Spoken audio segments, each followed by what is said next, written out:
Good morning. This is an extra part of this episode which I did for this particular edition of the family course. Mostly because I found yet another documentary series, a British series from 1982. So it's rather oldish, and you can really see it by the style. I will give you the link on Moodle. I hope they do not delete this one, or at least before you watch it. It's quite longish. It has 14 episodes, but if you are interested in the subject of romanticism, if you like the newer BBC series and would like to know more, this is very recommendable. One thing I haven't mentioned in the previous part is something that is basically obvious. It's the international impact of romanticism. This was the movement that swept across Western culture, and it was absolutely not limited to Britain.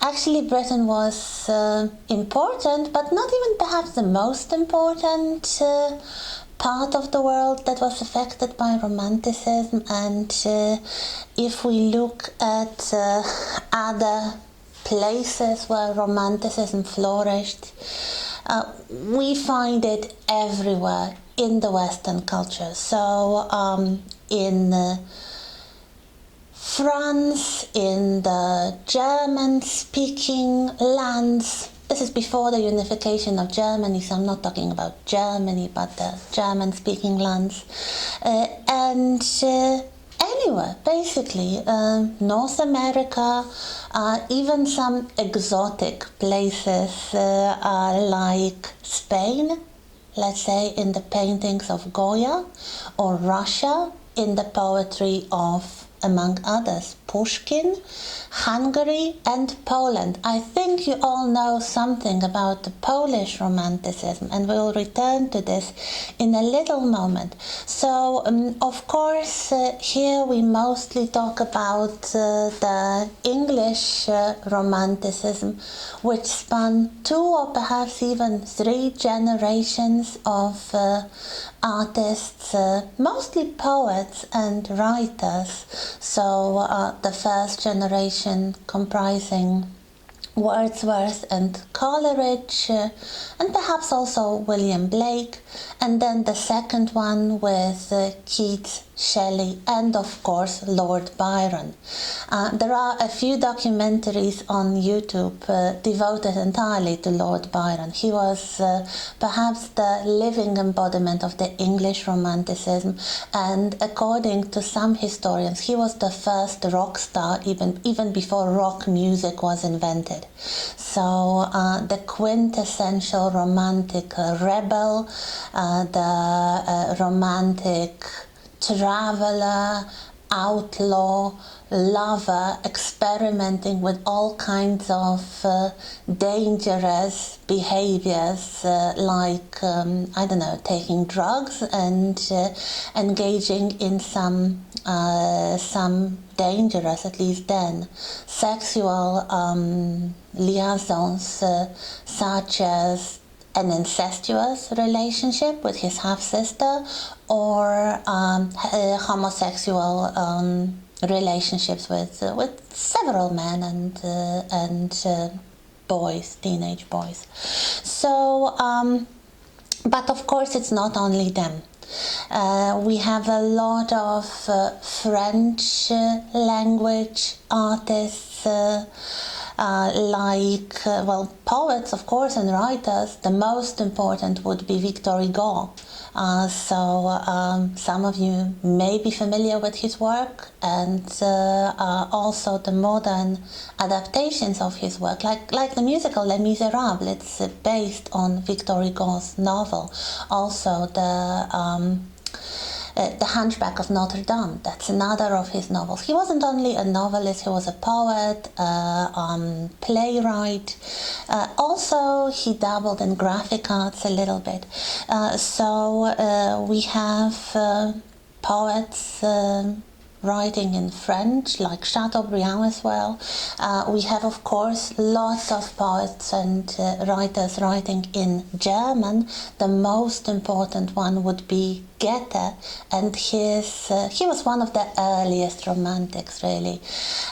His greatest work here would be Faust, the story of Faust and the deal of with the devil, which inspired entire generations of romantics. Just as were other aspects of Goethe's life, his travels to Italy, his fascination with the search of the golden age, of the Arcadia, of the lost paradise. We have, of course, the Russian romantic poets. The most important one here probably will be Pushkin. We have a lot of romanticism going beyond literature. So it's not only poetry or prose.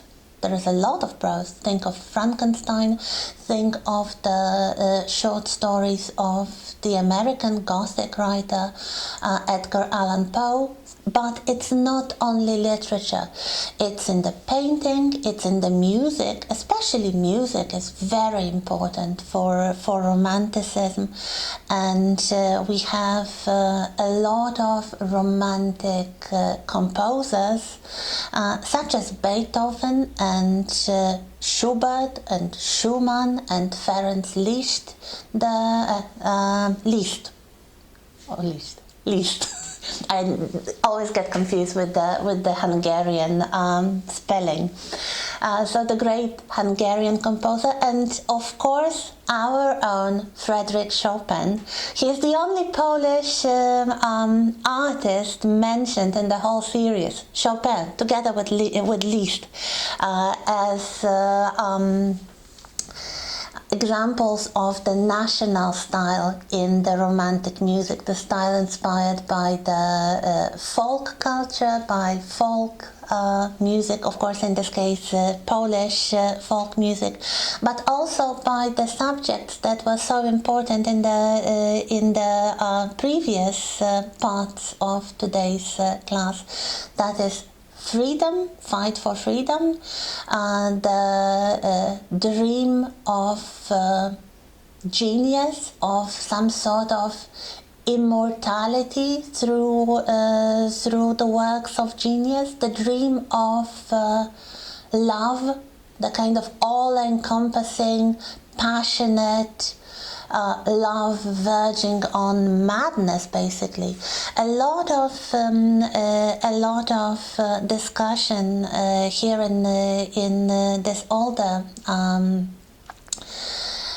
documentary is devoted to love and searching for love, and also the suicide, the romantic suicide, which becomes something of a trademark of at least some of the romantics.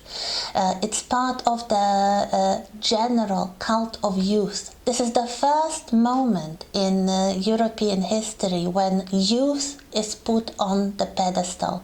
This is equated with freedom, with looking for one's own personal expression, with creativity, with passionate love and romance, and it is juxtaposed with the Middle Age, with the complacency of the Middle Age. So all the romantics, poets and painters and composers, they want to live fast, they want to live dangerously, and very often they either want to or it just happens, they die young, so they never reach this dreaded middle age that they all despise so much. So it's an all-encompassing movement which, if you think about it, has left a lot of legacy in European culture, not only European, Western, North American as well. So the concept of the elevation and exaltation of youth, the concept of looking for passionate love, for the fulfillment in creativity, for strong emotions, for danger and awe in nature, for example. So the fascination with the mountains, with the waterfalls, with the sea, with dramatic weather conditions like storms and hurricanes and waves and all that. The expression, the feeling that nature can express human emotions and human states of mind. Sunsets. This is really still very visible in culture. People want creativity. People want passionate love. They travel to places of dramatic beauty. This is all the legacy of Romanticism.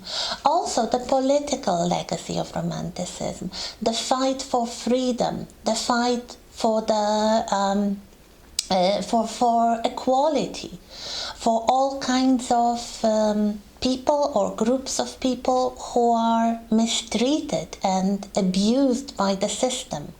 Of course, the French Revolution was, in a way, the reaction to Romanticism.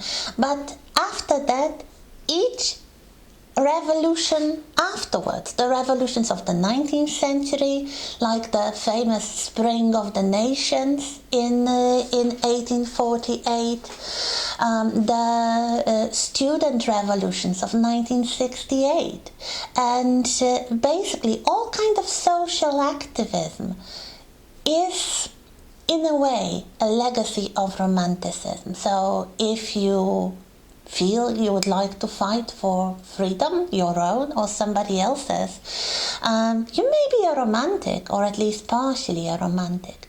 Another thing that is a legacy of Romanticism in modern times is the great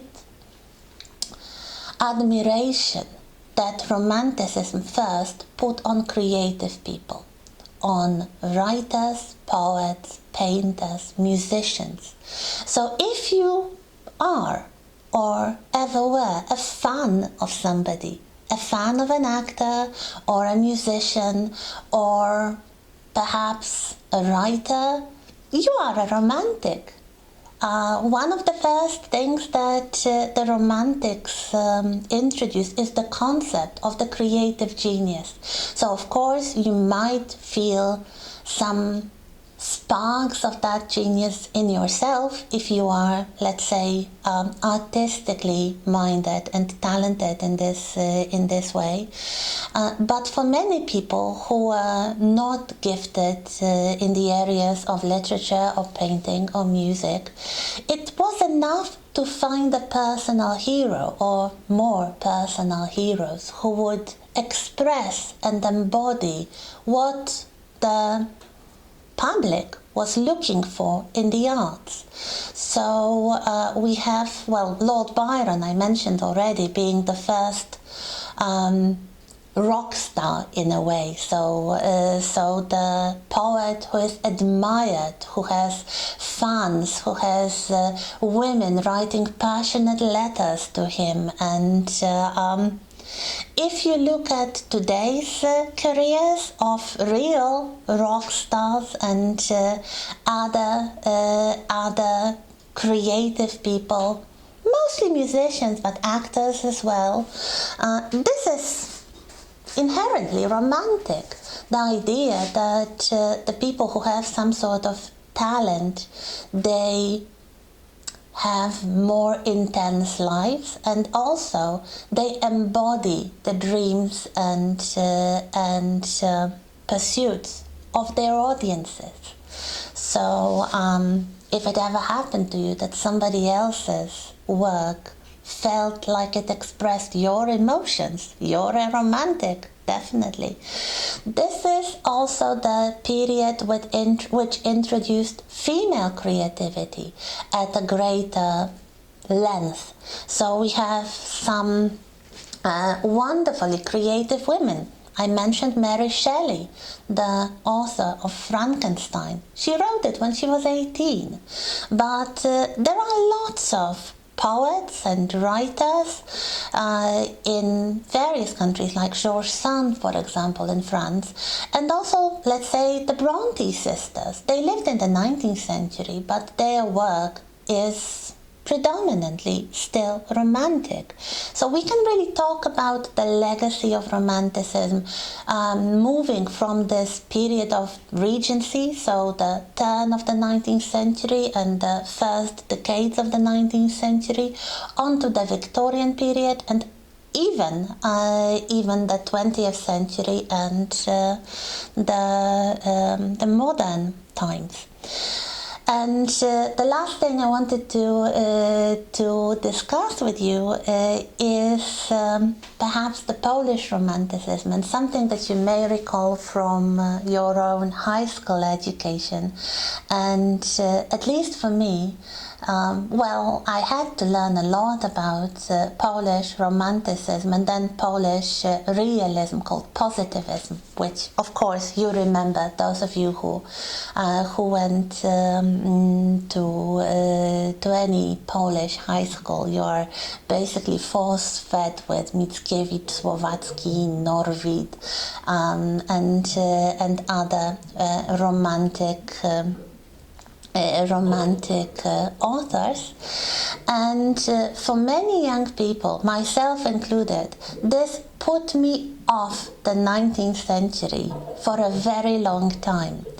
And I thought it was so different from those wonderful, great ideas that were present in the European Romanticism. So freedom and love and passion and creativity.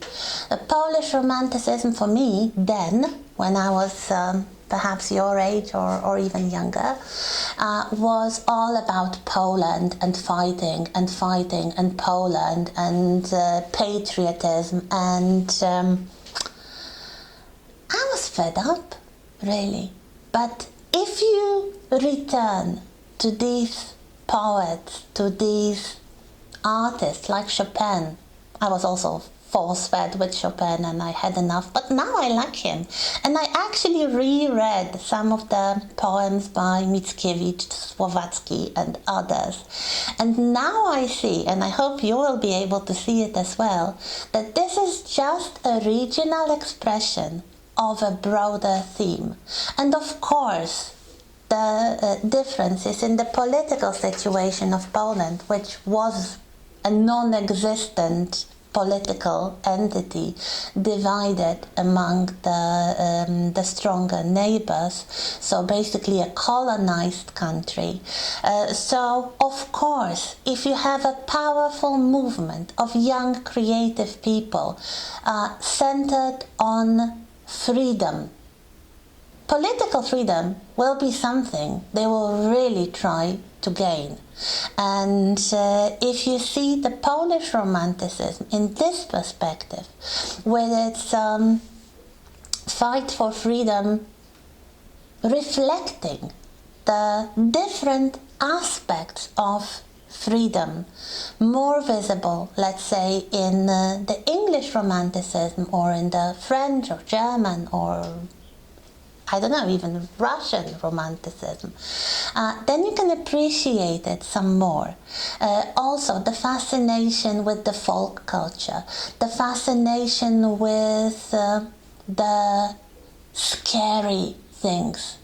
Yes, we had the Gothic. Of course, it's not perhaps at the level of Frankenstein, but if we look at Mickiewicz's Dziady, it is the kind of Polish folk Gothic which juxtaposes the romantic cult of feeling and emotions with the rational logic. So the reappreciation of love passion, feeling. Also the naivety of the country folk, the people who are not able to get classical education, the naivety of children. Romanticism very often praises the innocence and unrestrained imagination of children. And you have a lot of that everywhere, also in Poland. So if you, like myself, were ever put off the 19th century, and especially the first half of the 19th century with the Romanticism, by the way you were taught romantic literature in Polish high school, give it a try again when you know the broader context, and perhaps, like me, you'll appreciate it again. So that's it. So next time we'll move to the Victorian period in the 19th century, and we'll talk about the royal family under Queen Victoria.